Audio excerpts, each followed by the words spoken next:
मध्य प्रदेश की राजनीति इस वक्त बयानबाजी या चुनावी रणनीति तक सीमित नहीं है, बल्कि अदालतों में कई नेताओं की किस्मत तय हो रही है। ताजा मामला दतिया से कांग्रेस विधायक राजेंद्र भारती का है, जिन्हें 27 साल पुराने एफडी हेराफेरी केस में दोषी ठहराया गया।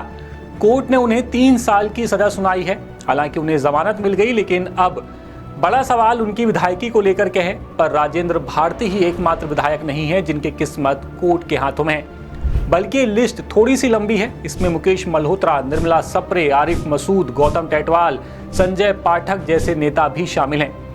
कानून के मुताबिक अगर किसी जनप्रतिनिधि को 2 साल या उससे ज्यादा की सजा होती है तो उसकी सदस्यता खुद खत्म हो जाती है। ऐसे में 3 साल की सजा ने भारती की कुर्सी को खतरे में डाल दिया है। हालांकि उन्हें अपील करने के लिए 60 दिन का वक्त मिलेगा। अगर हाईकोर्ट उनकी सजा पर स्टे लगाता है तो फिलहाल तो उनकी विधायकी बची रह सकती है। लेकिन चलिए आपको और ऐसे विधायकों के बारे में बताते हैं जिनके मामले कानूनी फचड़ों में फंसे हुए हैं। पहला नाम आता है मुकेश मल्होत्रा का। इन्हें राहत जरूर मिली है, पर खतरा टला नहीं है। विजयपुर सीट से कांग्रेस विधायक मुकेश मल्होत्रा का मामला सुप्रीम कोर्ट तक पहुंच चुका है।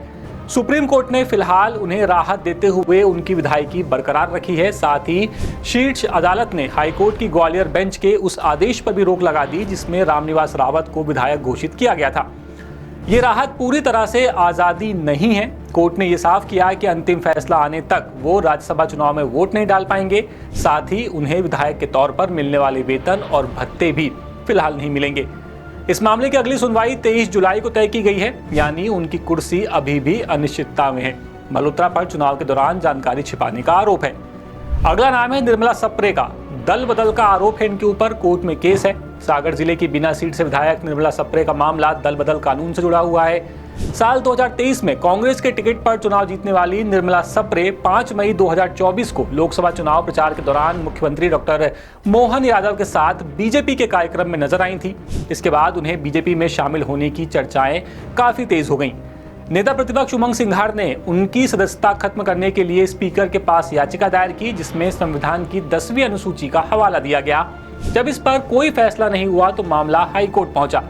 हाल ही में सुनवाई के दौरान निर्मला सप्रे ने कोर्ट में कहा कि वो अभी भी कांग्रेस में हैं। कोर्ट ने इस बयान को रिकॉर्ड में लिया है और सिंघार से सबूत पेश करने को कहा है। अब 20 अप्रैल को इस मामले की सुनवाई होनी है। वहीं विधानसभा अध्यक्ष के सामने भी इसी दिन सुनवाई तय है। फिलहाल निर्मला सप्रे की विधायकी अधर्म है। अगला नाम आता है अभय मिश्रा का। हलफनामे में जानकारी छिपाने का आरोप है इनके ऊपर। रीवा की सिमरिया सीट से सिर्फ 637 वोटों से ही जीते थे।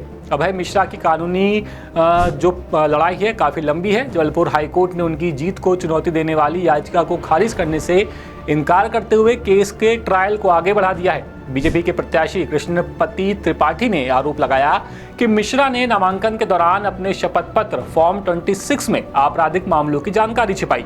आरटीआई के जरिए 9 मामलों का हवाला दिया गया। इसके अलावा उन पर आईसीआईसीआई बैंक के जरिए लिए गए लोन की जानकारी छिपाने का भी आरोप है। दावा है कि 23 लाख का लोन बढ़कर 50 लाख से ज्यादा का हो गया था, जिसे उन्होंने घोषित नहीं किया। हालांकि इस पर मिश्रा कहते हैं कि ये लोन व्यक्तिगत नहीं बल्कि कंपनी से जुड़ा हुआ था और वो 2008 में उस कंपनी से अलग हो चुके थे। संभावना है कि अप्रैल 2026 के अंत तक इस मामले की अगली सुनवाई होगी। अगला नाम है आरिफ मसूद का। सुप्रीम कोर्ट से इन्हें राहत मिल चुकी है, पर मामला खत्म नहीं हुआ। भोपाल मध्य से कांग्रेस विधायक आरिफ मसूद के खिलाफ फर्जी सेल डीड से जुड़े हुए मामले में हाईकोर्ट ने एफआईआर दर्ज करने के निर्देश दिए थे। मामला इंदिरा प्रियदर्शनी कॉलेज के संचालन से जुड़ा हुआ है।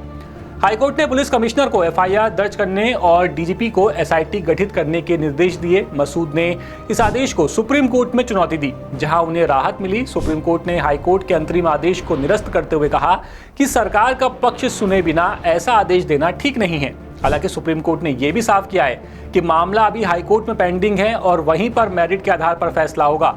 यानी मसूद को फिलहाल राहत जरूर मिली है, लेकिन कानूनी लड़ाई अभी भी जारी है। इसके बाद नाम आता है गौतम टेटवाल का। फर्जी जाति प्रमाण पत्र के इन पर आरोप लगे हुए हैं। सारंगपुर से विधायक और राज्य मंत्री गौतम टेटवाल जाति प्रमाण पत्र के विवादों में हैं। इंदौर हाईकोर्ट में इस मामले के कई विरोधाभासी दस्तावेज सामने आए। याचिकाकर्ता हैं कोमल प्रसाद शाक्य। इनका आरोप है कि टेटवाल ने फर्जी जाति प्रमाण पत्र के आधार पर चुनाव लड़ा। उनके मुताबिक पुराने रिकॉर्ड्स में उनकी जाति जीनगर है, जबकि नए दस्तावेज में मोची। नगर पालिका रिकॉर्ड, आरटीआई दस्तावेज, पारिवारिक वंशावली और सर्विस बुक जैसे कई सबूत कोर्ट में पेश किए गए। वहीं बचाव पक्ष ने साल 2011 का एक प्रमाण पत्र पेश किया है जिसमें जाति मोची लिखी हुई है, जो जाति है उनकी वो मोची लिखी हुई है।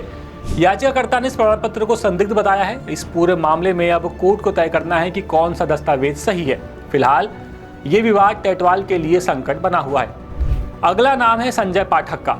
जज को फोन करना इन्हें भारी पड़ गया है। मध्य प्रदेश हाईकोर्ट ने सख्त रुख अपनाते हुए विजय राघवगढ़ से बीजेपी के विधायक संजय पाठक के खिलाफ क्रिमिनल कंटेम्प्ट की कार्रवाई के आदेश दिए हैं। मामला जज को फोन पर केस पर चर्चा करने की कोशिश का है, जिसे कोर्ट ने न्यायिक प्रक्रिया में गंभीर हस्तक्षेप माना है।